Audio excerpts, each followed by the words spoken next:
Oke, pada kesempatan kali ini kita akan membahas laporan perjalanan. Kita bahas dulu yang pertama yaitu pengertiannya.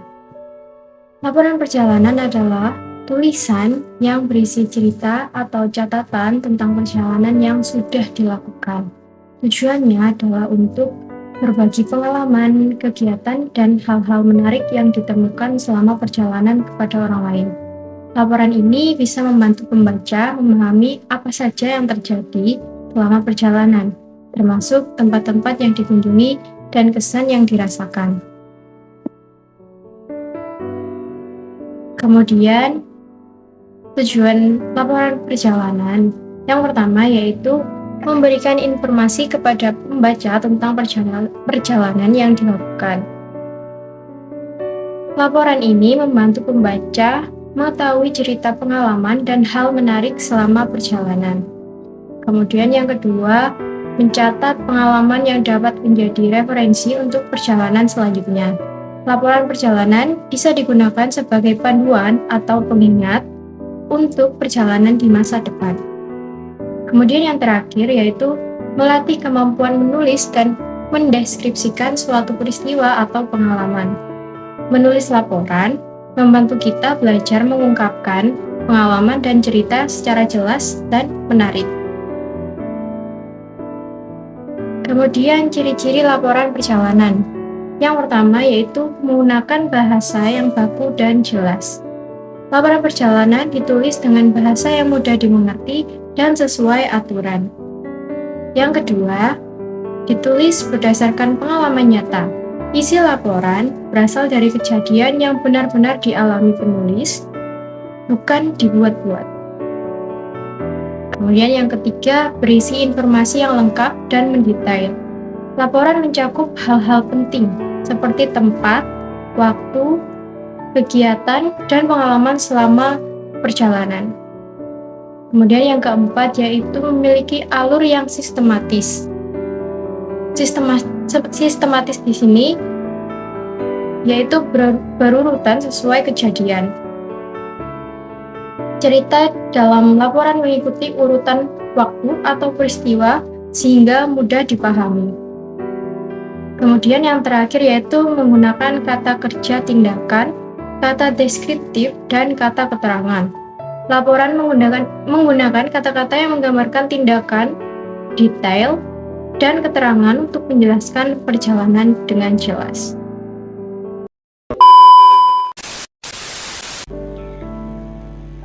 Oke, dalam laporan perjalanan ini terdapat struktur. Kira-kira apa saja ya isi dalam struktur ini? Yang pertama ada pendahuluan yang berisi latar belakang, tujuan perjalanan, waktu, tempat, dan pihak-pihak yang terlibat dalam perjalanan nih. Nah, dalam laporan sendiri, latar belakang itu berisi kalian menguraikan alasan mengapa perjalanan dilakukan. Bisa berupa kepentingan akademik, wisata, atau profesional. Lalu tujuan perjalanan. Tujuan perjalanan ini dalam laporan menjelaskan tujuan spesifik. Misalnya, untuk penelitian eksplorasi budaya, relaksasi, atau menghadiri acara tertentu. Jadi dalam tujuan perjalanan ini tujuannya untuk apa sih perjalanan ini gitu. Selanjutnya waktu dan tempat. Dalam laporan ini kalian memberikan informasi tentang kapan perjalanan berlangsung dan lokasi yang akan atau telah dikunjungi. Nah, yang terakhir ini ada pihak-pihak yang terlibat dalam perjalanan. Dalam laporan ini, kalian menyebutkan siapa saja yang ikut serta dalam perjalanan. Seperti individu, jadi misal yang dalam perjalanan ini ya kalian sendiri ya. Jadi yang disebutkan ya kalian sendiri. Lalu dalam bentuk kelompok ada, jadi sebutkan siapa saja. Ada dalam organisasi atau lembaga-lembaga tertentu seperti itu. Selanjutnya, nah, yang kedua ini terdapat isi atau pembahasan, yang dimana ini berisi deskripsi perjalanan secara rinci, meliputi lokasi yang dikunjungi. Dalam laporan, lokasi yang dikunjungi itu kalian menjelaskan tempat-tempat yang menjadi tujuan, termasuk karakteristik, geografisnya, keunikannya atau daya tariknya, seperti itu. Yang kedua ada aktivitas yang dilakukan. Nah, jadi dalam laporan itu kalian menguraikan kegiatan yang dilakukan selama perjalanan, baik yang bersifat rutin maupun khusus, seperti pendakian, observasi, atau partisipasi dalam acara lokal. Nah, jadi aktivitas yang dilakukan ini seperti apa gitu. Dalam perjalanan ini seperti apa aktivitasnya, seperti itu. Nah, yang ketiga itu ada hal menarik atau pengalaman unik selama perjalanan. Jadi hal menarik apa gitu. Jadi dalam pelaporan itu kalian menyoroti momen-momen menarik, pengalaman tak terlupakan atau interaksi dengan masyarakat lokal, seperti itu. Nah, yang terakhir itu ada informasi penting tentang tempat tersebut. Dalam laporan, kalian tambahkan data tambahan seperti sejarah, budaya, atau fakta-fakta menarik terkait lokasi tersebut. Jadi di situ kita dalam laporannya itu menambahkan tambahan seperti sejarah apa ya yang terdapat dalam lokasi tersebut, budayanya apa ya, terus fakta-fakta menariknya apa ya, seperti itu. Nah, oke, selanjutnya. Nah, yang terakhir ini ada penutup nih. Yang ketiga ada penutup, yang dimana berisi kesimpulan dari perjalanan, manfaat yang diperoleh, serta saran untuk pembaca atau perjalanan selanjutnya. Nah, jadi dalam penutup ini, dalam laporannya kita masukkan kesimpulan. Kalian menyimpulkan hasil perjalanan seperti kesan dan pandangan terhadap lokasi atau kegiatan yang telah dilakukan. Lalu yang kedua itu kita memberikan manfaatnya, manfaat yang diperoleh. Jadi kalian itu menjelaskan apa yang didapat dari perjalanan, baik secara pribadi, sosial maupun profesional. Lalu yang ketiga itu ada sarannya. Jadi kalian tuh dalam laporan ini memberikan saran, memberikan rekomendasi bagi pembaca yang tertarik untuk mengunjungi tempat tersebut atau saran untuk perjalanan selanjutnya, seperti itu. Nah, jadi itulah dari isi-isi yang terdapat dalam struktur laporan perjalanan.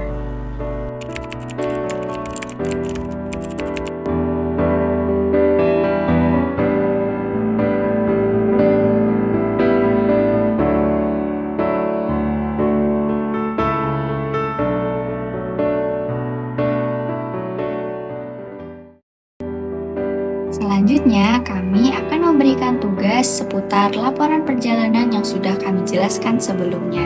Jadi, tugasnya yaitu kamu harus melakukan perjalanan singkat ke tempat yang menarik di sekitar tempat tinggalmu. Misalnya, di sekitar tempat tinggalmu terdapat taman, pantai, pasar tradisional, tempat bersejarah, ataupun tempat menarik lainnya yang mungkin sangat ingin kamu kunjungi. Setelah kamu mengunjungi tempat tersebut, kamu harus menuliskan laporan perjalananmu berdasarkan pengalaman saat kamu mengunjungi tempat itu. Nah, tulisanmu ini harus sesuai dengan struktur. Strukturnya sudah kami jelaskan sebelumnya, yaitu struktur teks laporan perjalanan. Dalam struktur teks laporan perjalanan ini terdapat 3 struktur. Struktur yang pertama yaitu pendahuluan. Di dalam pendahuluan ini, kamu harus menjelaskan latar belakang dan juga tujuan perjalananmu. Seperti, mengapa sih kamu harus mengunjungi tempat ini? Mengapa sih apa sih tujuan kamu melakukan perjalanan ini, dan sebagainya. Struktur yang kedua yaitu isi. Di bagian isi ini, kamu harus menceritakan secara rinci pengalamanmu selama perjalanan. Seperti kamu menemukan sesuatu saat berkunjung, kamu mengunjungi tempat apa. Nah, itu kamu harus menceritakan di bagian isi ini ya. Nah, struktur yang ketiga yaitu penutup. Di dalam penutup ini, kamu harus menyampaikan kesimpulan dan juga kesanmu tentang perjalanan itu. Seperti apakah kamu merasa senang, seru, dan sebagainya. kamu bisa menceritakan pada bagian penutup ini. Nah, selain itu, kamu juga harus menggunakan bahasa baku, jelas, dan juga sesuai dengan kaidah penulisan agar si pembaca yang ingin membaca laporan perjalananmu merasa jelas, merasa mudah memahami untuk membaca laporan perjalanan yang sudah kamu tulis. Selanjutnya, laporan perjalananmu ini harus berisi minimal 200 kata dan juga maksimal 400 kata. Jadi, kata yang ada di dalam laporan perjalananmu ini paling sedikit adalah 200 dan paling banyak adalah 400 kata. Yang terakhir, kumpulkan tugasmu dalam bentuk tulisan tangan atau dokumen digital. Kalau kamu lebih suka ingin menuliskannya dengan tulisan tangan, itu sangat kami bolehkan, ataupun kamu ingin mengumpulkannya dalam bentuk dokumen digital. Nah, setelah itu ada kriteria penilaian. Nah, kriteria penilaian kami buat ini supaya kamu bisa mendapatkan nilai yang sangat memuaskan. Nah, kriteria penilaian ini ada 4. Yang pertama yaitu kesesuaian isi laporan dengan struktur teks laporan perjalanan. Jadi, isi laporan yang sudah kamu buat itu harus sesuai dengan struktur teks laporan perjalanan yang sudah kami jelaskan sebelumnya. Seperti pendahuluan, itu kamu harus isi apa saja, kemudian di bagian isi kamu harus menceritakan apa saja, kemudian di bagian kesimpulan kamu harus menceritakan apa saja, itu harus sesuai dengan struktur yang sudah kami jelaskan sebelumnya. Nah, kriteria yang kedua yaitu kejelasan dan kerapihan tulisan. Kenapa sih kok kamu harus menulisnya dengan jelas? Supaya pembaca yang ingin membaca laporan perjalananmu itu merasa jelas, merasa sangat mudah untuk memahami tulisanmu. Nah, jangan menggunakan kalimat-kalimat yang susah difahami dan lainnya. Dan juga kenapa sih harus rapi? Supaya pembaca itu semakin tertarik dan semakin meningkatkan minatnya untuk membaca laporan perjalanan yang sudah kamu tulis. Nah, selanjutnya kriteria yang ketiga yaitu penggunaan bahasa yang baku dan sesuai dengan kaidah tata bahasa. Bahasa yang baku ini kan lebih mudah difahami oleh semua orang. Jadi kamu harus mengusahakan untuk menggunakan bahasa yang baku supaya si pembaca itu bisa sangat mudah memahami apa yang sudah kamu tulis. Yang keempat yaitu kelengkapan informasi yang diberikan dalam laporan. Seperti apa saja yang kamu lakukan di sana, apa saja yang sudah kamu ketahui di sana, kamu harus menuliskannya secara lengkap agar supaya tidak ada kesalahpahaman antara kamu dan juga si pembaca, dan juga supaya informasi tersebut tersampaikan dengan jelas. Nah, itulah kriteria penilaian yang sudah kami buat supaya kalian mendapatkan nilai yang sangat memuaskan. Nah, jadi itu dia tugas dan juga kriteria penilaian dari kami.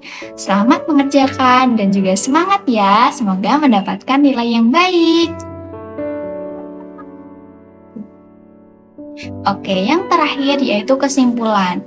Jadi kami tadi sudah menjelaskan mengenai definisi laporan perjalanan, tujuan laporan perjalanan, struktur teks, ciri-ciri, dan juga lainnya. Jadi laporan perjalanan merupakan sebuah teks.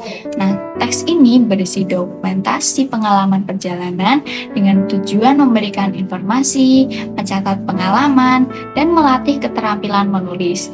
Jadi ketika kalian melakukan laporan perjalanan ini, kalian bisa memberikan informasi kepada pembaca, bisa mencatat pengalaman kalian, dan juga bisa melatih keterampilan menulis kalian. Selanjutnya ada struktur teks, yaitu meliputi pendahuluan, isi, dan juga penutup. Selanjutnya ada ciri-ciri.